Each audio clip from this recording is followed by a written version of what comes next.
আহা কি আনন্দ আকাশে বাতাসে, আহা কি আনন্দ আকাশে বাতাসে। আজ থেকে আমার ভার্সিটি লাইফ শুরু। আহা, কথাটা ভাবতেই আনন্দে আমার মনটা বারবার নেচে উঠছে। আমার কত আশা ছিল কলেজ পাশ করে ভার্সিটিতে উঠব, আর সেখানে ইচ্ছে মতো পড়ালেখা করব, বন্ধুদের নিয়ে আড্ডা দিব আর ঘুরতে যাব। আজকে কোথায় আমার এই স্বপ্নটা পূরণ হতে যাচ্ছে। উফ, সরি। সে তখন থেকে আমি শুধু একাই বকবক করেই যাচ্ছি। এখন আমার পরিচয়টাই দেওয়া হলো না। Don't mind. তো আসুন, আসুন পরিচিত হওয়া যাক। আমি কে যেন? ও হ্যাঁ, আমার নাম সাকি, মোহাম্মদ হাসান উদ্দিন সাকি। সবাই আমাকে সাকি বলেই ডাকে। আমি এবার কলেজ থেকে ইন্টার পাস করে ভার্সিটিতে ভর্তি, অনার্স প্রথম বর্ষে ভর্তি হয়েছি। আর আজকে আমার ভার্সিটি লাইফের প্রথম দিন। আমি এখানে একটা ফ্ল্যাট বাসা ভাড়া করে থাকি, আর আমার বাবা মা দুজনেই গ্রামে থাকেন। এখন আপনারা নিশ্চয়ই ভাবছেন যে আমি কি করে আমার খরচ চালাই, তাই তো? আসলে আমি ফ্রিল্যান্সিং করে আমার খরচ চালাই, যা আমি অনেক আগে থেকেই করে আসছি। অনেক তো হলো পরিচয়, তো এবার চলুন গল্পে ফেরা যাক। আমি বুক ভরা সাহস আর মন ভরা প্রবল উত্তেজনা নিয়ে ধাবিত হলাম নতুন গন্তব্য, আমার ভার্সিটির উদ্দেশ্যে। আমি ভার্সিটি গেট দিয়ে ভেতরে প্রবেশ করলাম এবং চারদিক ভালো করে চোখ বুলিয়ে দেখতে লাগলাম। এখানে অনেক ছাত্রছাত্রী আছে যারা তাদের ইচ্ছে মতো পোশাক পরে ভার্সিটিতে এসছে। কেউ কেউ জোড়ায় জোড়ায় বসে আছে গাছের নিচে, আবার কেউ বা তাদের বন্ধুদের সাথে আড্ডা দিচ্ছে ক্যান্টিনে বসে। তাছাড়াও একটা জিনিস এক্সট্রা ভাবে লক্ষ্য করলাম যে কিছু ছেলে মেয়েদের পোশাক আশাক পরে গুনামি করছে। আর তাছাড়াও একটা জিনিস এক্সট্রা ভাবে লক্ষ্য করলাম যে কিছু মেয়ে ছেলেদের মতো পোশাক আশাক পরে গুন্ডামি করছে। অবশ্যই এখানে গুন্ডামি বলা যাবে না, র্যাগিং বলতে হবে। যাই হোক, আমি আর ডানে বামে না থেকে সোজা আমার ক্লাসের দিকে হাঁটা ধরলাম। আমি যখনই ভার্সিটির মাঠ পেরিয়ে ক্লাসের উদ্দেশ্যে পা বাড়াতে যাব, ঠিক সেই মুহূর্তেই একটি মেয়েলি কণ্ঠ আমার কানে শুনতে পেলাম। মেয়েটি আমাকে বলছে, ওই পোলা, এদিকে আয় তো। আমি মেয়েটির কণ্ঠ শুনতে পেয়ে পেছনে তাকিয়ে দেখলাম সেই মেয়েগুলো যারা ছেলেদের মতো পোশাক পরে গুন্ডামি করছিল, ও সরি, র্যাগিং করছিল। আমি তাদেরকে দেখে কিছুটা ভয় পেয়ে গেলাম, কেননা আমি কলেজ লাইফে থাকতে শুনেছিলাম ভার্সিটি লাইফে র্যাগিংয়ের মাত্রা একটু বেশি হয়ে থাকে। আর আমি ছোটবেলা থেকেই র্যাগিংয়ে একটু বেশি ভয় পাই। ভার্সিটির বড় ভাইয়েরা র্যাগিংয়ের নামে নতুন নতুন ছাত্রদের জীবনটাকে নষ্ট করে দেয়। যাই হোক, আমি তাদের দিকে এগোতে লাগলাম। তাদের সামনে গিয়ে একটা লম্বা সালাম দিয়ে আমি মাথা নিচু করে দাঁড়িয়ে রইলাম। আসসালামু আলাইকুম। আমার এভাবে মাথা নিচু করে দাঁড়িয়ে থাকতে দেখে তারা যেন কি কানা ঘোষা করতে লাগলো। অবশ্য আমি তাদের কথাগুলো শুনতে পাইনি। তারা কিছুক্ষণ কানাকানি করে একজন মেয়ে বলে উঠল, এই ছেলে, তোর নাম কি? জি, আমার নাম সাকি, মোহাম্মদ হাসান উদ্দিন সাকি। দেখে তো মনে হচ্ছে আজকে নতুন আসলি। তো কোন ক্লাসে পড়িস? জি, আজকেই ভার্সিটিতে প্রথম আসলাম, আর আজকে আমার ভার্সিটি লাইফের প্রথম দিন। আর আমি অনার্স প্রথম বর্ষে পড়ি। মেয়েটি আমার এমন ধরনের কথা বলা দেখে মুচকি হাসলো। আমি আর চোখে তাকিয়ে দেখলাম মেয়েটির মুচকি হাসিটা একদম জোস। যে কেউ প্রথম দেখাতেই তার হাসির প্রেমে পড়তে বাধ্য। মেয়েটি মুচকি হেসে বলল, তুমি কি আমাকে দেখে ভয় পাচ্ছ? না, আমি আপনাকে ভ- ভ- ভয় পেতে যাব কেন? আ- আ- আমি তো ঠিকই আছি। মেয়েটি কোনোভাবে বুঝতে পেরেছে আমি তাকে দেখে ভয় পেয়ে যাচ্ছি, তাই সে আমাকে আরো ভয় দেখানোর জন্য আমাকে ধমক শুরু বলে উঠল। কি? তুই আমাকে ভয় পাচ্ছিস না? এত বড় কথা! আমাকে এই ভার্সিটির সবাই ভয় করে, আর তুই কি না আমার সামনে দাঁড়িয়ে বলছিস আমাকে ভয় পাস না? মেয়েটির কথা শুনে আমি ভয়ে কেঁপে উঠলাম। আগের ন্যায় মাথা নিচু করে ভয়ে ভয়ে বললাম, সরি, আমার ভুল হয়ে গেছে, আমাকে ক্ষমা করে দিন। এখন থেকে সবসময় আপনাকে ভয় পেয়ে চলবো, আর আর আপনাকে সম্মান করব। তাই ভয়ে আমার হাত পা কাঁপাকাঁপি শুরু করে দিয়েছে। কি থেকে কি বলছি তা আমি নিজেই জানি না। আমার এমন বোকা বোকা কথা শুনে আমার সামনে থাকা মেয়েগুলো হা হা করে হাসতে শুরু করেছে। আমি বেশ বুঝতে পারছি তারা আমাকে খুব ভালোভাবে র্যাগিং করেছে। মেয়েগুলো কিছুক্ষণ হাসাহাসি করে সেই মেয়েটি বলে উঠল, হ্যাঁ, ঠিক আছে। আর একটা কথা, এখন থেকে ভার্সিটিতে এসে এবং ভার্সিটি থেকে যাওয়ার আগে আমাকে সালাম দিবি।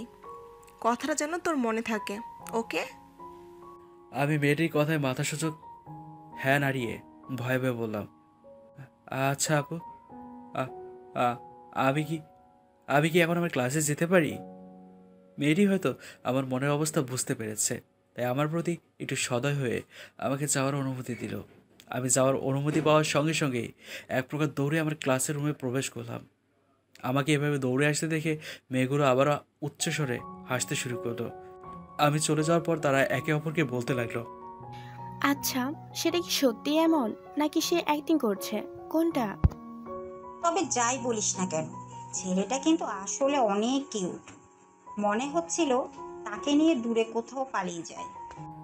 তাদের এমন কথা শুনে তাদের গ্রুপের লিডার, মানে এতক্ষণ যে সাকির সাথে র্যাগিং করছিল, আই মিন আমার সাথে, সে বলে উঠলো, অর্থাৎ সাফিয়া বলে উঠলো, খবরদার, ওর দিকে নজর দিবি না, তাহলে তোদের চোখ আমি তুলে নেব।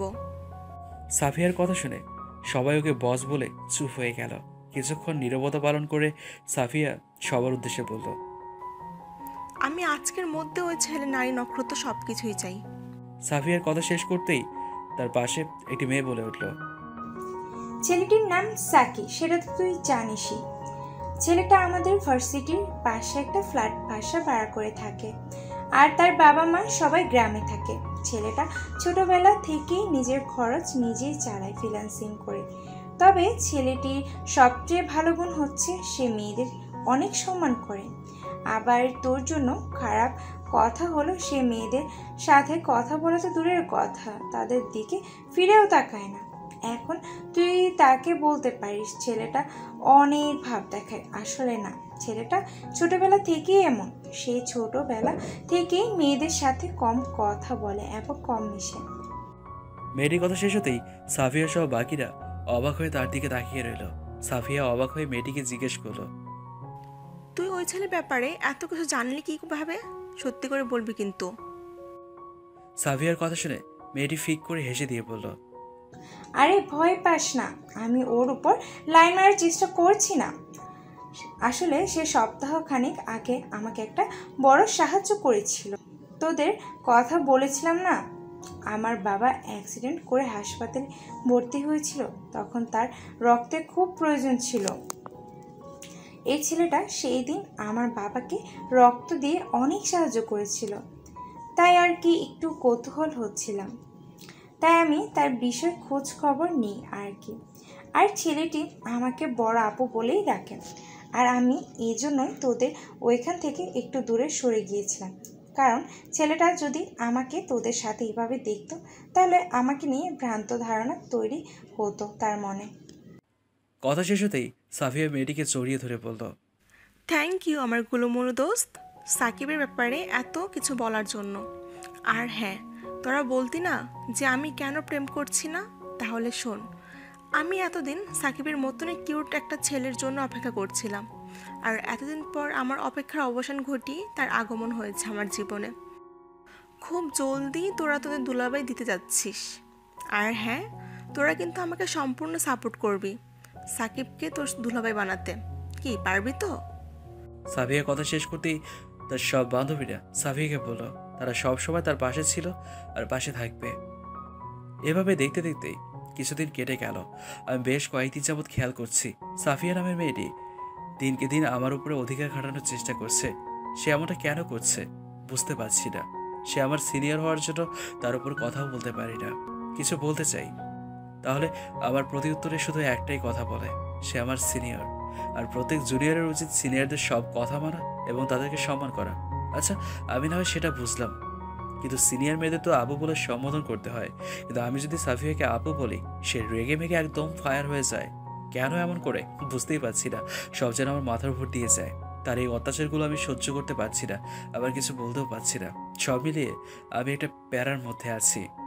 যাই হোক, গতকাল গ্রামের বাসা থেকে আমার মা ফোন দিয়ে বলেছিল আমাকে নাকি 2-3 দিনের জন্য গ্রামের বাসায় যেতে হবে, কি না কি কাজ রয়েছে।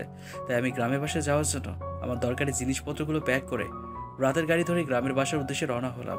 গ্রামের বাড়িতে এসে আমি জানতে পারলাম আমার চাচাতো ভাইয়ের বিয়ে, তাই আমাকে ডাকা হয়েছে।